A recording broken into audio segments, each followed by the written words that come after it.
Good afternoon. So my talk today is going to be of some experimental results on what we can get from the extensibility of RISC-V in the context of optimized support for CNN-centric application. So who are we? I mean, we are a startup, 3 years old startup, leveraging on the RISC-V and the Pulp ecosystem.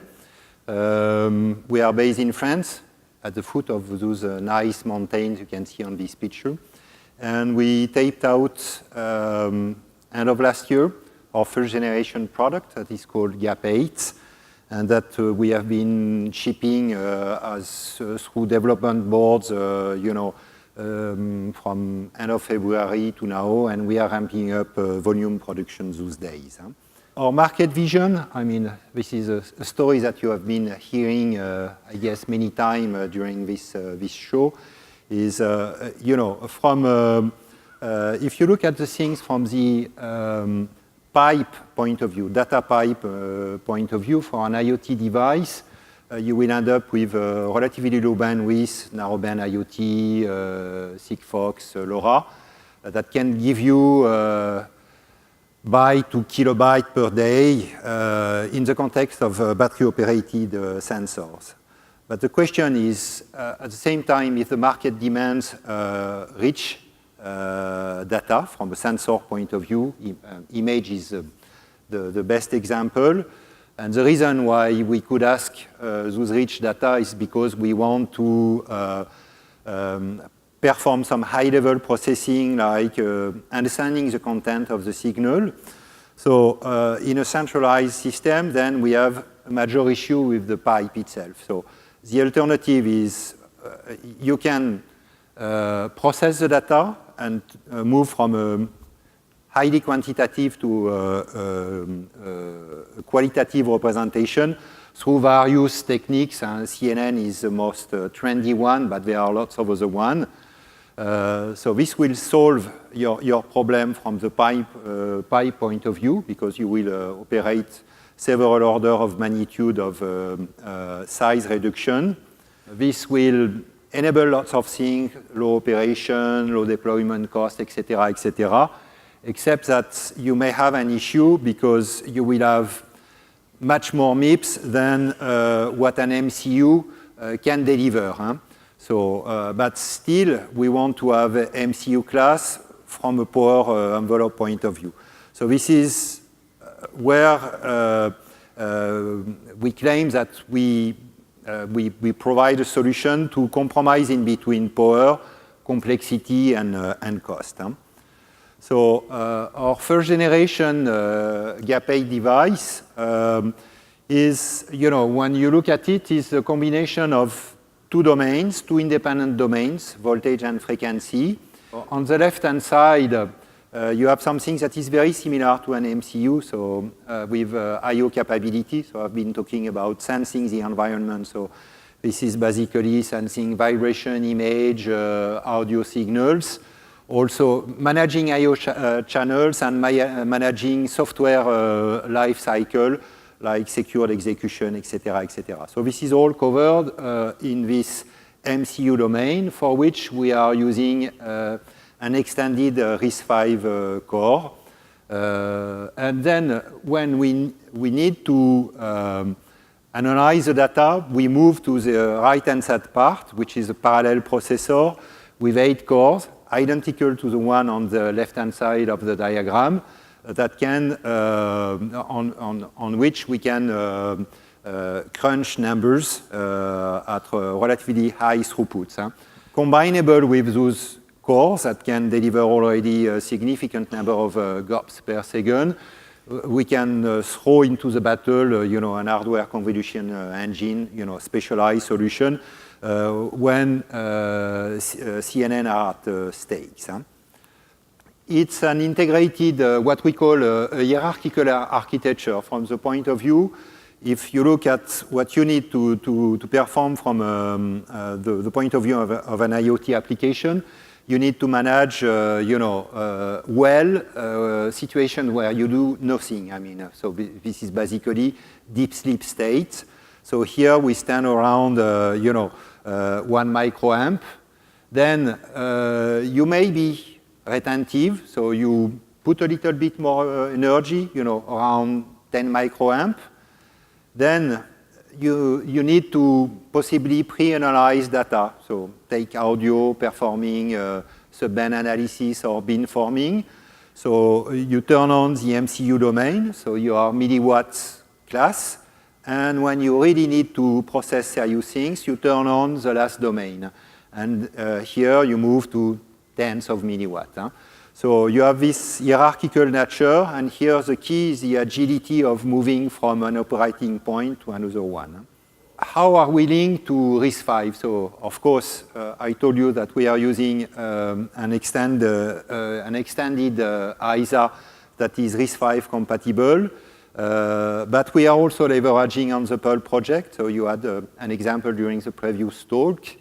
And on top of the extent of Pulp, we have added a couple of extensions of our own, and of course, the system on chip, which is a mixture of technical choice and market choice. After I am done with this introduction, I'm going to focus on the specific CNN-centric application. A few words about the extensions we will be talking about. We do use a simple microarchitecture for 4 stages in order. What we want to achieve is a decent boost from an ILP point of view at a reasonable gate count increase.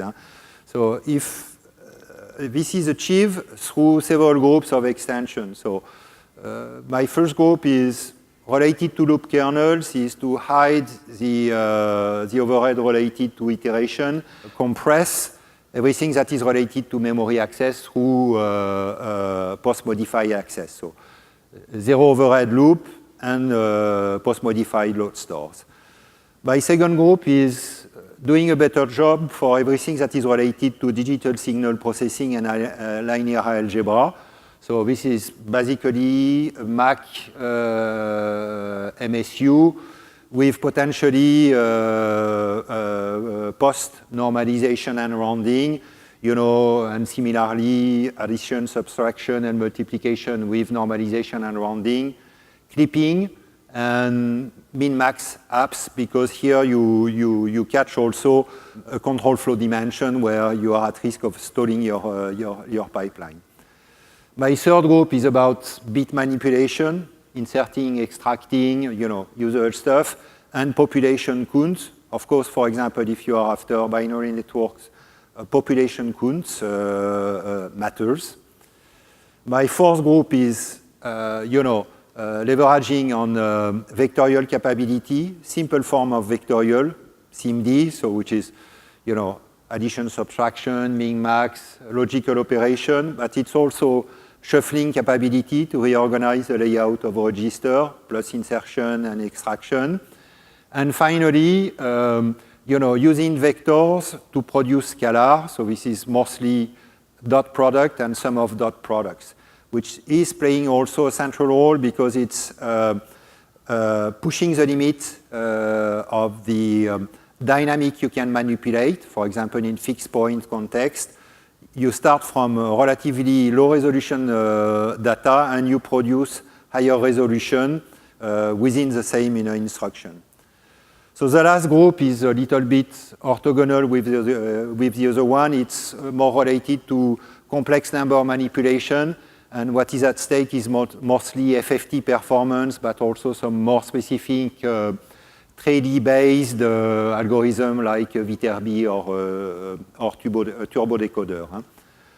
So the fourth groups are coming from Pulp, and the last group is something that is specific to green waves.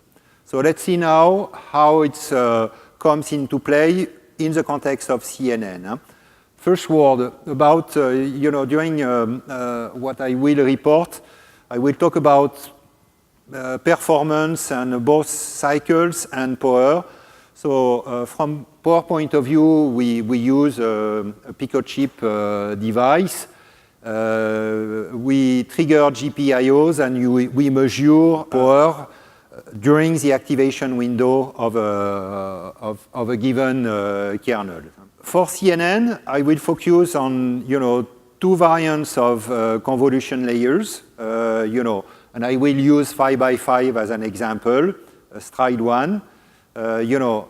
Fixed point convolution and binary, because the optimization tools are different. Then I will focus on pooling, max pooling and average. Also 2x2, stride 2, which is quite classical, and I will finish with linear. Of course, convolution is 80% of the workload, so this is, if you gain big, on convolution, you are sure that you will do a good job for the overall network. Yeah? The configuration that I will compare is the pure RISC-V as ISA, executed on our microarchitecture. Then GAP8 without vector extension, so group 1, 2, and 3. And finally, with vectors coming into the picture. So, and I also want to assess the effect of vectorization depending on which fixed point representation I am going to use, either if it can fit on bytes or all fours. So let's start with convolution. I mean, if I take a very straight writing, and if I look at the pure RISC-V, compared to GAP8 without extension, so it's not very readable, but what you will see popping up here is, of course, the MAC instruction plus the hardware loop. So you have a moderate gain, but you already have a gain. When you move to vectorial, the inner loop, remember that we are using 5x5 kernels, is completely flattened, and you end up with a mixture of vectorial instructions that are mostly dot products, plus a bit of shuffling to reorganize the data pattern. Because the data pattern is, based on the register maps that is sliding over the window in order to minimize the pressure on the load store unit. So now if I look to, a few words about binary convolution. Binary convolution, what really matters here is the capability to cut the number of bits set to 1 after the XNOR stage. On RISC-V, I mean, pure RISC-V, there is no population counting instructions, but there is, you can do a reasonable job with a combination of lookup table and a bit of combinational arithmetic.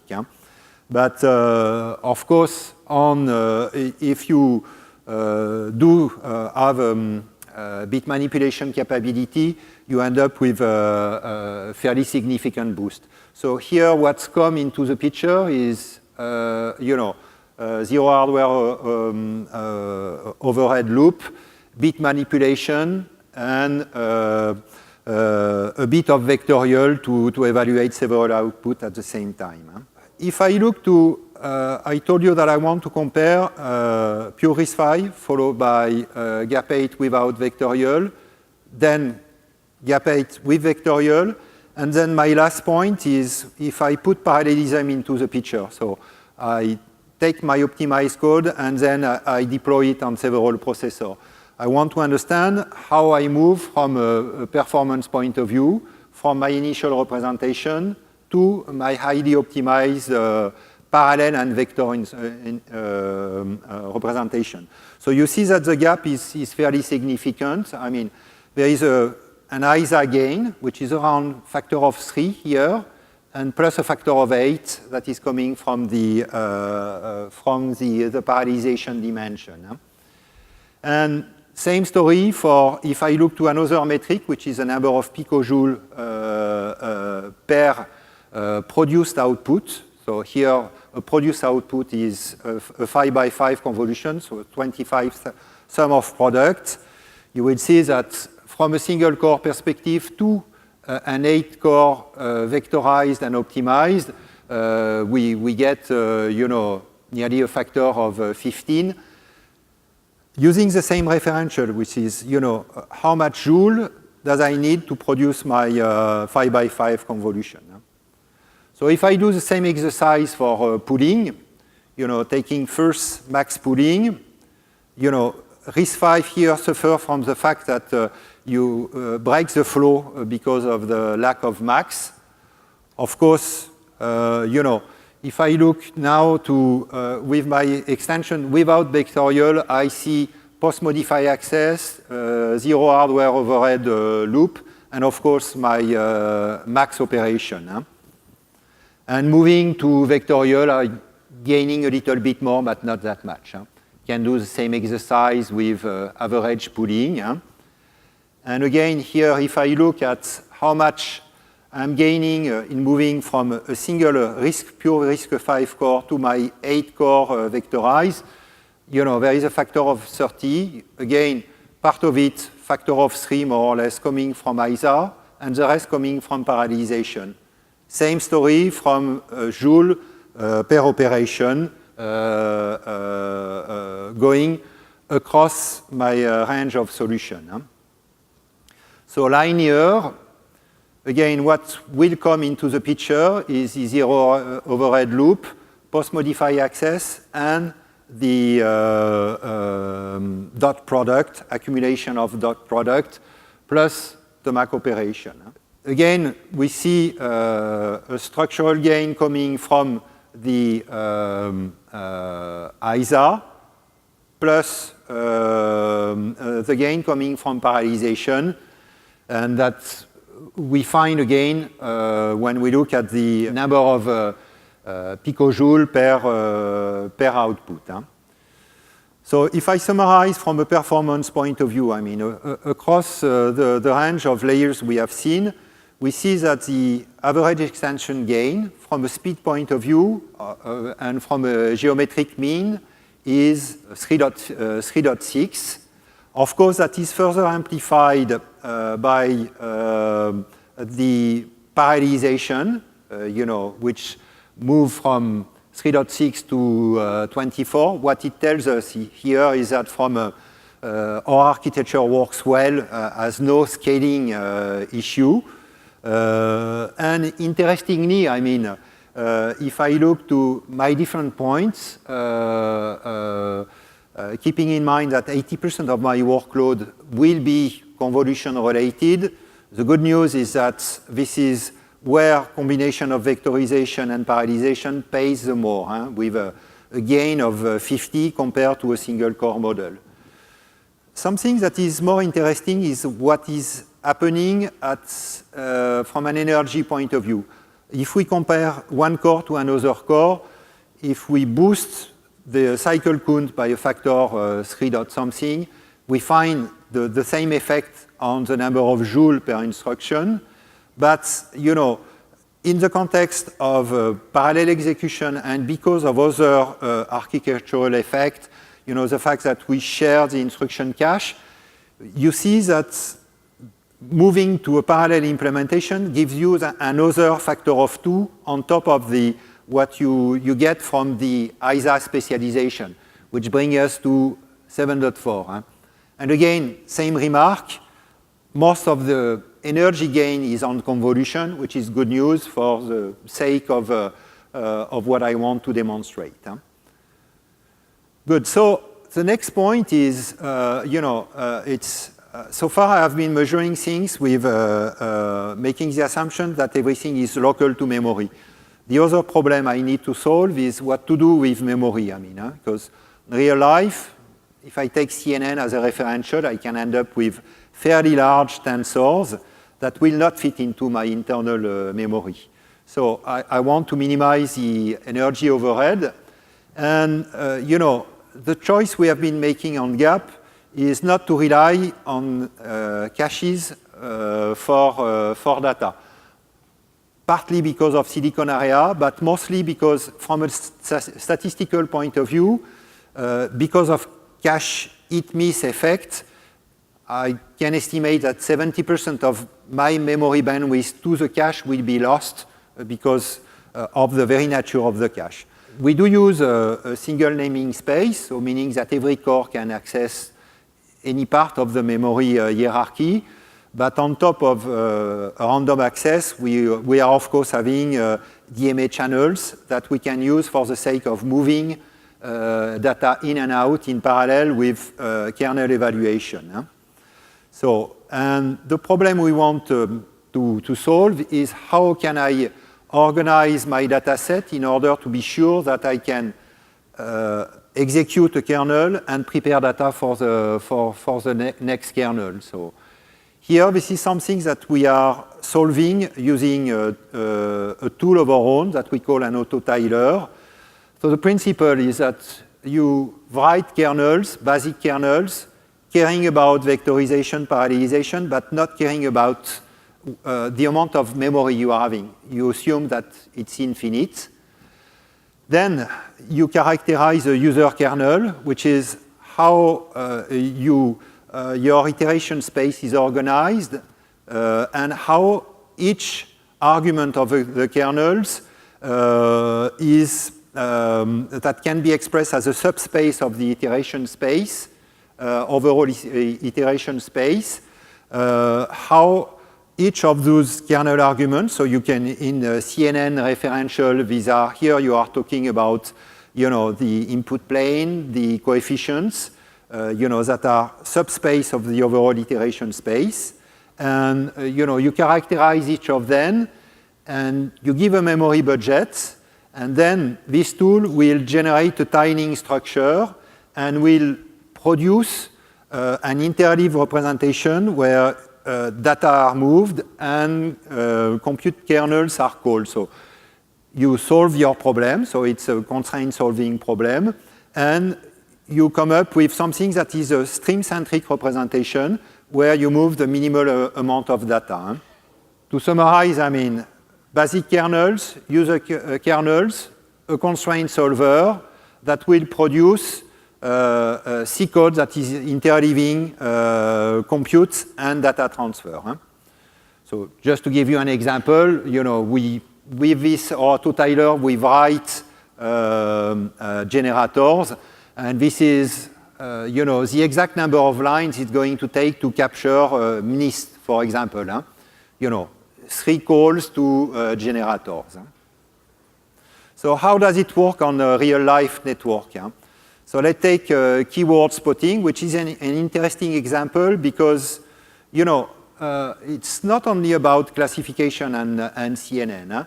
So we do use a DNN that is coming from Google, but at the end of the day, before we enter this CNN, we need to go through some substrate analysis, subband analysis, and possibly some stage to perform sound spatialization like beamforming. So the point is, if you look at the amount of energy you spend into the pre-processing stage and on the network, you realize, at least for audio applications, that there is nearly as much on the pre-processing stage than on the classification. So the outcome is, now if I take 1 second of audio speech, and if I measure power, you see the power number on the right-hand side of the screen. If we use a pure software implementation, with all the things I've been describing so far, the software implementation will burn around 1.8 milliwatts for 1 second of real-time audio. Of course, if I use the hardware C or hardware convolution engine, I will get another boost factor of around 3 from an energy point of view. And the subband analysis, the subband extraction is more or less, if you compare it to an hardware optimized convolution-based solution, is more or less burning the same thing. But the net result is that the combination of the two give us more or less audio processing capability, keyword spotting, for power budget of 1 milliwatts on average, which is not that much. So another example coming from one real-life case from one of our customers, which is to recognize a variety of printed text on very difficult supports. So this is, mid-size CNN.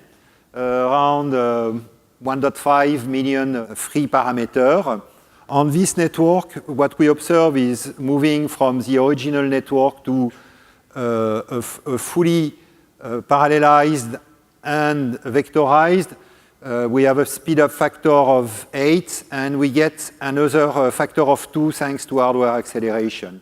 Another example, a use case that has been developed by ETH Zurich and University of Zurich is an autonomously flying drone.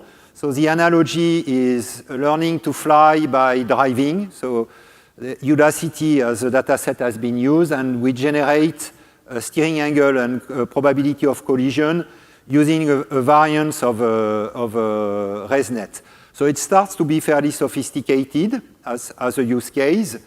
And here what we are getting is, with a QVGA input at maximum frequency, we can run up to 18 frames per second, which means 3 meters per second of velocity for the drone. Sorry, I forgot to tell you that what the drone needs to recognize, it recognizes a road or a path and follow it automatically, avoiding an obstacle. Huh?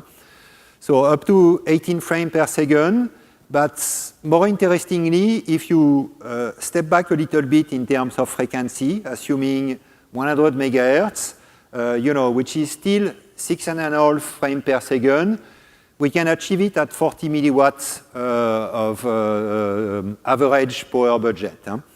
As a matter of conclusion, you have seen during this presentation that well-selected extension can really make the difference from a performance and energy efficiency point of view at a very reasonable silicon area overhead. Huh?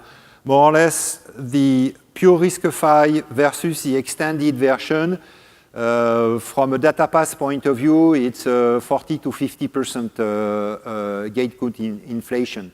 So here I am talking only about the data path. The register file, of course, remains the same. Huh? So on CNN, what we have seen is that on the average, we do have a 3.5 factor coming from ISA specialization, both on performance and energy efficiency.